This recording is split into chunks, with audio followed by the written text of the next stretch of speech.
Britons traveling to the U.S., they could be refused if they're not carrying the new biometric passport. These rules coming out of the U.S. Department of Homeland Security, they took effect April 1.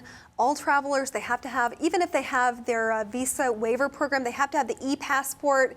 Now this impacts passport holders who still have that older version, Nick, somewhere upwards of 1 million people. Anyone caught flying without this electronic chip in their passport, even if they've been granted the electronic visa, they're going to be denied entry. Now, I want to take you to what the U.S. Department of Homeland Security wrote on their website about this. They say ePassports are issued by the proper passport issuing authority and must meet international standards for securing and storing information corresponding to the passport and traveler.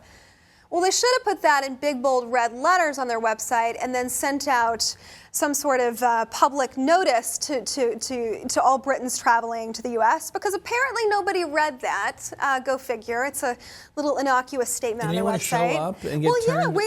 For this story, we have several cases of families where one family in particular, they said that they weren't notified. They had no idea. They show up at the airport with their young daughter and they can't fly. You know, you book these trips. I've always booked trips last minute anyway, but who thinks to update their passport right before they, you know... Well, damn, these chips have been in there for a while. If your passport's 10 years old, you might as well. 2007 is when almost they started doing this. But even if you don't have the chip, 1 million people, 80,000 travelers to the U.S. from Great Britain this summer.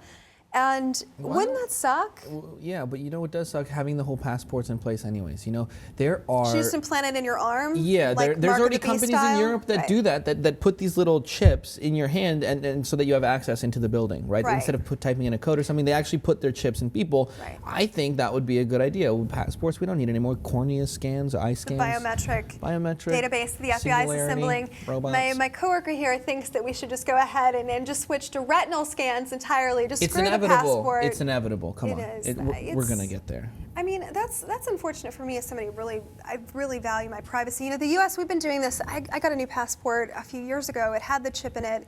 And there's a part of you that kind of wants to disable your chip. Not that I've done that, but apparently, you know, Did you say you just put it in the microwave and fry it? One could potentially put their chip in the microwave and it wouldn't. But if they're scanning it though, instead of just looking at it, I did not do that. I'm just saying one could do that if they, I've heard that one could do that. Anyway, neither here nor there. The proliferation of this information, the crux of the story, the U.S. Department of Homeland Security clearly didn't issue a memo and it's affecting a lot of people. This is first world problem we're talking about here, but it's still quite annoying. Upwards of 1 million people traveling. They might not be able to have entry into the U.S. even if they have clearance through the visa program because they're lacking this biometric chip.